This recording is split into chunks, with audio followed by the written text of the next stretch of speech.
रामराज आवाहन मिशन एक मिशन जो धरती पर फिर से रामराज बनाने पर काम करता है।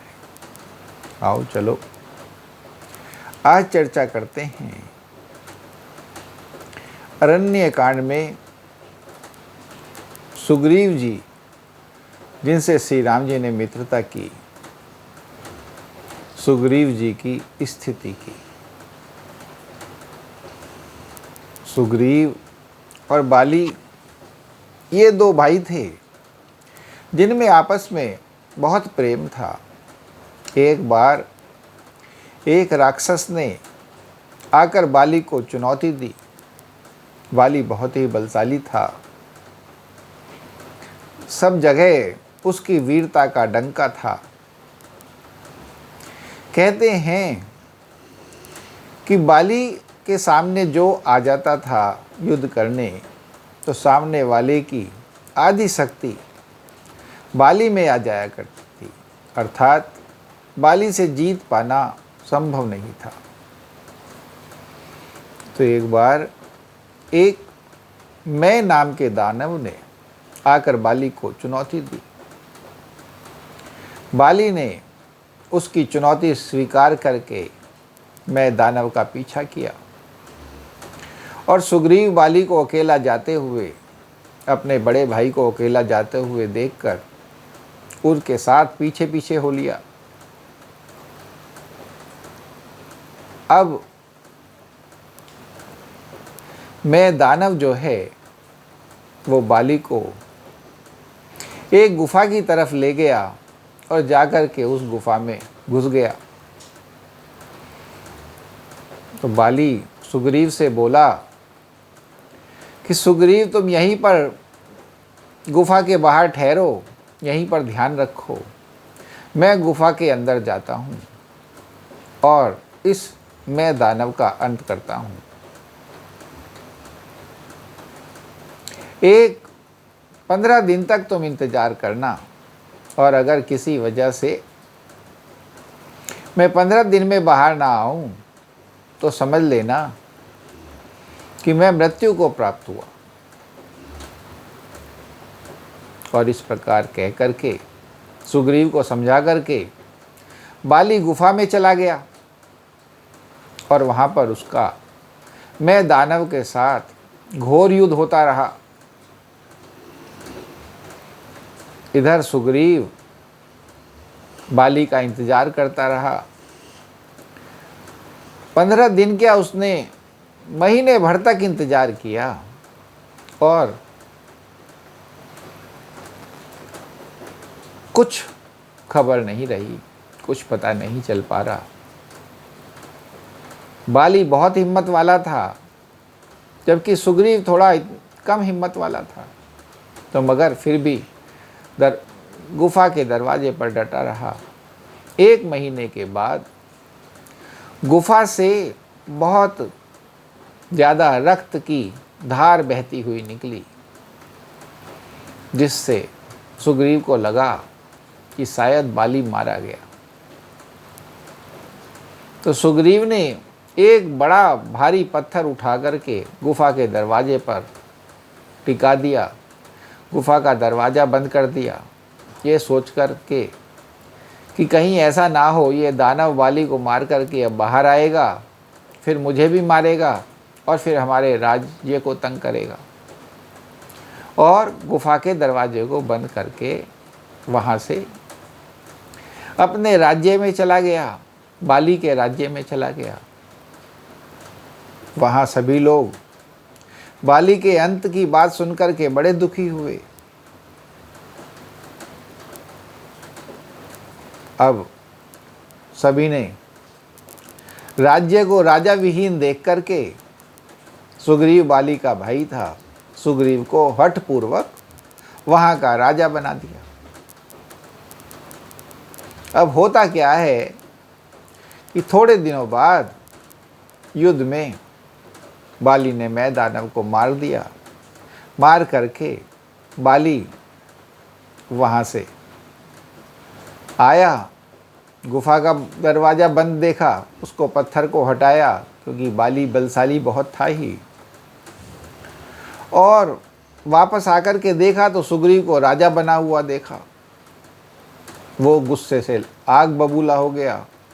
उसे गलत फहमी हो गई कि जो है सुग्रीव ने शायद राज्य के लालच में मुझे वहाँ गुफा में बंद करके पत्थर अड़ा करके आ करके यहाँ राजा बन बैठा, और इसने ये सब राज्य के लालच में किया। सुग्रीव बाली को बहुत समझाने का प्रयास करता रहा, मगर बाली को गलतफहमी हो गई, और उस गलतफहमी के चलते बाली ने सुग्रीव को बहुत मारा और उसके खून का प्यासा हो गया। सुग्रीव अपनी जान बचा करके किसी तरीके से वहाँ से भागा, और बाली ने सुग्रीव की पत्नी को भी छीन लिया। इस कदर बाली ने अपने छोटे भाई सुग्रीव से बैर पाल लिया एक गलत फहमी के कारण। और सुग्रीव एक पर्वत था जहाँ पर बाली को श्राप था, उस पर्वत पर बाली नहीं जा सकता था। जा करके सुग्रीव अपने कुछ सखाओं संगियों के साथ उस पर्वत पर जा बसा। इस प्रकार की इस सुग्रीव की कहानी है, जिसका ये परिणाम है कि एक गलत फहमी के कारण एक इतना अच्छा भाई जो अपने बड़े भाई से प्रेम करता था, उसका हर बात में साथी था, हर बात में सहपाठी था, सहचर था,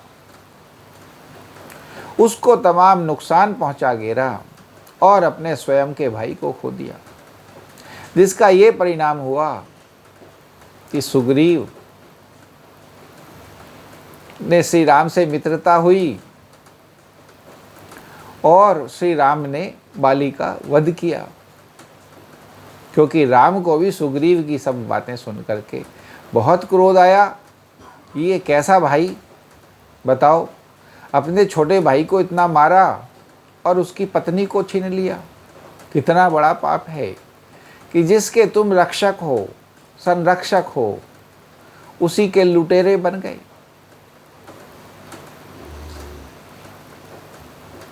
तो इस प्रकार इस कथा से ये शिक्षा मिलती है, गलत फहमी, हर इंसान को गलत फहमी से बचना चाहिए, और गलत फहमी हो सकती है। अतः हमें हमेशा अपनी आंखें खुली रखनी चाहिए, हमें हमेशा दूसरे की बात सुननी चाहिए, सोचनी चाहिए, समझनी चाहिए,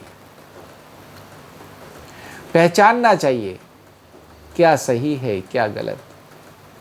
क्योंकि जो ये गलत फहमियाँ हैं अच्छे अच्छे राज्यों का विनाश कर देती हैं, अच्छे अच्छे परिवारों का नाश कर देती हैं, अच्छे अच्छे रिश्तों का नाश कर देती हैं। और गलत फहमी से इंसान को स्वयं ही बचना होता है, स्वयं ही समझना होता है, स्वयं ही सूझबूझ होने वाला बनना पड़ता है। क्योंकि कहीं ऐसा ना हो कि आप गलत फहमी के शिकार होकर के स्वयं ही अपने पैरों पर कुल्हाड़ी मार बैठो। क्योंकि आप हमेशा हितैषी होने चाहिए, किसी के दुश्मन नहीं। आप मित्र होने चाहिए, शत्रु नहीं। आप में प्रेम भाव होना चाहिए, बैर भाव नहीं। जब आप एक समदृष्टि के साथ, एक सच्चिदानंद वाली दृष्टि के साथ, एक सद्दृष्टि के साथ, शांति के साथ परिस्थितियों पे विचार करेंगे, हबड़ा तबड़ी में, शीघ्रता में विचार नहीं, शांति के साथ विचार करेंगे, तो अवश्य ही समझ पाएंगे क्या सही है क्या गलत। कुछ विश्वास भी करना होता है, कुछ समझदारी भी दिखानी होती है, और आंखें भी खुली रखनी होती हैं। बस ज़रूरत है बैलेंस रखने की, हर चीज़ को नाप तोल करके करने की कि कहीं आपके हाथों से कोई कुछ गलत ना हो जाए, और गलत हो जाए तो पछता करके उसे सुधार लेने की। हम अपना इतने अहंकार में नहीं होना चाहिए कि बस हम ही सही हैं, बस हम ही सही हैं। यही है जो अनर्थ कर देता है। जब कभी हम इस बात के लिए तैयार ही नहीं होते कि गलती हमसे भी हो सकती है, गलत फहमी हमको भी हो सकती है, तो हमेशा गलत फहमी से बचें। यही है जो राम राज्य की नींव पक्की करता है, नींव को पक्का करता है, राम राज्य बनाता है, प्रेम बनाता है, सद्भाव बनाता है, सौहार्दता बनाता है। बोलो श्री रामचंद्र भगवान की जय, पवन सुत हनुमान की जय। और जैसा कि हम ये रामराज बनाने का काम कर रहे हैं, इसके काम में लगे हैं, तो हम चाहते हैं हमारी वीडियो को ज़्यादा से ज़्यादा लाइक, शेयर, सब्सक्राइब, कमेंट और फॉलो करें, ताकि ये जो विचार हैं, ये जो भाव हैं, ये जो ज्ञान गंगा है, ज़्यादा से ज़्यादा जन जन के मन तक पहुँचे और लोगों के मन इस राम की गंगा में, रामपन की गंगा में सराबोर हो सकें और सच्चिदानंद की स्थिति को प्राप्त हो। जय श्री राम।